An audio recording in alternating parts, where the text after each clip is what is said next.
ঘরে বউ রেখে পতিতলয়ের এক রমণীকে নিকা করে এনেছে নিয়ন। একথা সারা এলাকা ছড়িয়ে গেছে। 4 মাসের শিশু বাচ্চাকে ঘুম পাড়িয়ে কলিং বেলের শব্দের দরজা খুলে তাসকিন দেখে তার স্বামী নিয়ন বাড়ি আসে। তার পাশে ভীষণ রকম সুন্দরী এক মেয়ে, পরনে তার লাল বেনারসি আর নানা রকম গহনায় মোড়ানো শরীর। বেশ সুন্দরী লাগছে তাকে। স্বামীর পাশে এমন সাজে একটা মেয়ে কেন তা বোধগম্য হলো না তাসকিনের। বিষময় গলায় বলল, এমন বউয়ের সাজে এটা কে আপনার সাথে? তাসকিনের কথায় চাপা হাসলো নিয়ন। বউ সাজে নিয়ে এসেছি। কে থাকবে বুঝিস না? এটা আমার নতুন বউ। তোর এত কিছু খুঁজতে হবে না, তুই তোর কাজ কর। তাসকিনের হাতে মাটির ঢাকনা ছিল। নিয়নের কথাটা শুনে অবাক করা কণ্ঠে বলল, এসব কি বলছেন আপনি? আপনি ঘরে বউ বাচ্চা রাইখা আবার বিয়ে করছেন মানে? হ্যাঁ, এমন ভাব করছিস যেন আসমান থেকে পড়লি। বউ থাকলে কি আর একটা বিয়ে করা যায় না নাকি? মনে হয় এমন একটা ঘটনা নতুন শুনতাছোস। নাটক কম কর, তুই তোর মতো পড়ে থাক, কাম কর, খা, আমার ব্যাপারে নাক গলাতে আসবি না বলে নতুন বউয়ের দিকে তাকিয়ে বলল, ও শালিক পাখি, এনে দাঁড়াইয়া কি বক বক শুনতাছো? চলো আমরা ঘরে যাই বলে নতুন বউয়ের সাজে দাঁড়িয়ে থাকা শাকিলার হাত ধরে তাসকিনের সামনে দিয়ে ঘরে চলে গেল।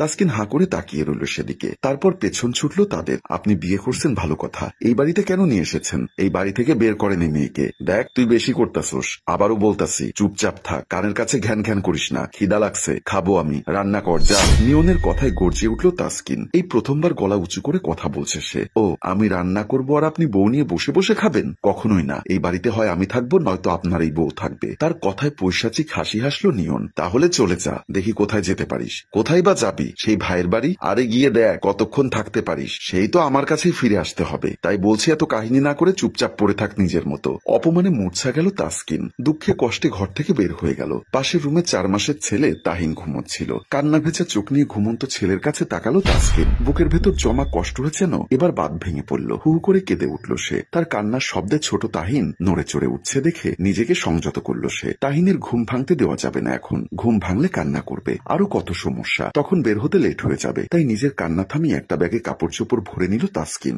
এরপর ঘুমের ছেলেকে কোলে নিয়ে বেরিয়ে পড়ল বাড়ি থেকে। আশ্চর্যজনক ভাবে তাকে একবার বাধাও দিল না নিয়ন, বরং বলল, যা যা, শেষ পর্যন্ত এইখানেই ফিরে আসতে হইব, এসব জানা আছে আমার। কথাটা শুনেও না শোনার ভান করে বেরিয়ে আসলো তাসকিন। পথে জমিদারের সামনে পড়তেই তাকে জিজ্ঞাসা করলো, কি গো, যা শুনতাছি তাকে সত্যি নাকি? সবাই পেছনে কানা ঘুষা করতাছে। নিয়ন নয়া বিয়া কইরে আনছে, নষ্ট পাড়ার মাইয়া, তুমিও কি চইলা যাইতেছো নাকি? অহন্ত কইব, ওই দেখ নিয়নের আগের বউ বাপের বাড়ি চইলা যাইতেছে। নাও, আরো নানান কথা কইবে। তাসকিন ভাবলো লোকদের এসব কথা যেন কাটা ঘায়ে নুনের ছেটা হয়ে দাঁড়াবে। এমনিও কষ্টের ঘা আরো একটু বাড়লো বাড়িওয়ালার কথায়। এদিকে দরজার সামনে ঝাড়ু দিচ্ছিল সীমা। সীমা সম্পর্কে তাসকিনের ভাইয়ের বউ। তাসকিনকে ব্যাগ হাতে আসতে দেখে থমকে দাঁড়ালো সে। সন্দেহ কণ্ঠে জিজ্ঞাসা করলো, এই অবেলায় তুমি? বলা কওয়া ছাড়া, আর সাথে এত বড় ব্যাগ? ভাবির কথায় অসন্তুষ্ট হলো তাসকিন। তাকে দেখে ঘরে যাওয়ার কথা না বলে ভাবিকে নিয়ে এসব কথা বলছে। তবুও উত্তর করে, আমি চলে এসেছি ভাবি বলে হাতে থাকা ব্যাগের দিকে তাকিয়ে বলল, ব্যাগে কাপড় চোপড়। কথাটা শুনে যেন সীমার মাথায় আকাশ ভেঙে পড়ল।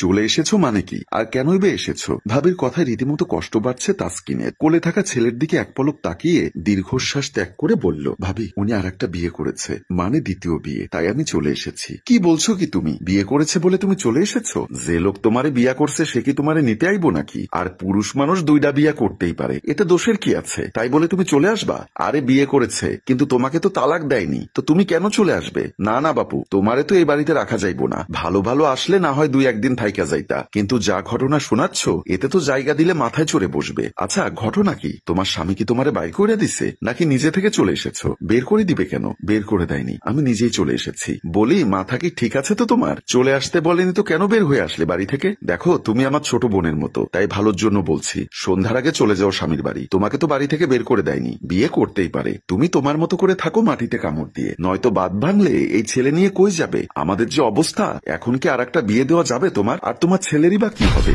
অবাক হলো তাসকিন। বলল, ছোট বোন ভাবলে এমন কথা বলতে পারতেন ভাবি। সেই কখন এসেছি, ঘরে ঢুকতে দিলেন না, দরজায় দাঁড় করিয়ে বিদায় করে দিচ্ছেন। আসলে কি ছোট বোনের মতো দেখেন? এবার তেতে উঠল সীমা। না না, দেখি না, এজন্য মানুষের ভালো চাইতে নেই। দেখো আমার সাপ কথা, এইভাবেই বাড়িতে জায়গা পাইবা না তুমি, এখনো সময় আছে, বেলা থাকতে বাড়ি চলে যাও। এবার শক্ত হলো তাসকিনও। এতক্ষণের নরম গলাটা একটু শক্ত করেই বলল, আমি যাব না, থাকতে এসেছি আমি, চলে যাওয়ার জন্য না। আমার ভাইয়ের বাড়ি আপনি থাকতে না দেওয়ার কে? তাসকিনের কথায় হাসলো সীমা। আসছে ভাইয়ের বাড়ি মারাতে, তোর ভাই নিজেই চলে অন্যের টাকায়। সীমা কিছু না বলেই ভেতরে গেল। এইখানে বইয়া থাকো, ওদিকে আর এক ঝামেলাইয়া বইছে। কেন, কি হয়েছে? আর কি হবে, তোমার বোন কয় এই বাড়িতে তার অধিকার আছে, এই বাড়ির সম্পত্তির ভাগ পাওনা সে। স্বামী বিয়ে করছে বলে এখানে চলে এসেছে, তার ভরণ পোষণ কে করবে শুনি? এখন এখনো সময় আছে, তারে কও তার বাড়ি ফিরা যাইতে। বিয়া করছে তাতে কি, তারে তো তালাক দেয় নাই।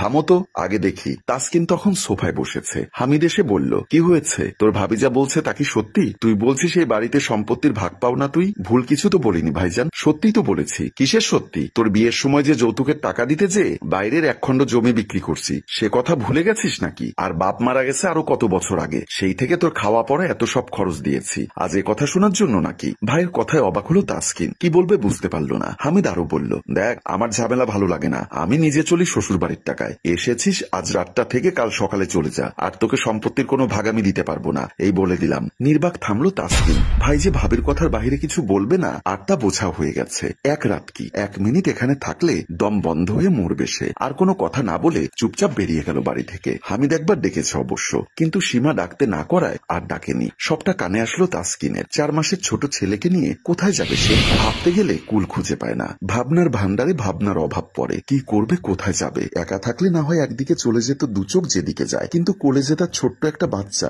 একটু পরে খাবার না পেয়ে ক্ষুধায় কান্না শুরু করে দিবে। আবার কি নিয়নের কাছেই ফিরে যাবে? গেলেই বাকি জায়গা দিবে নিয়ন? সম্মানিত ভিউয়ার্স, গল্পের বাকি অংশ দেখতে চাইলে অবশ্যই আমাদের সাথেই থাকুন। গল্পটির ভাবনা ও পরিচালনায় অভি, ক্যামেরায় শিহাব ও শাকিল এবং প্রযোজনায় মঞ্জুর মোর্শেদ। ধন্যবাদ।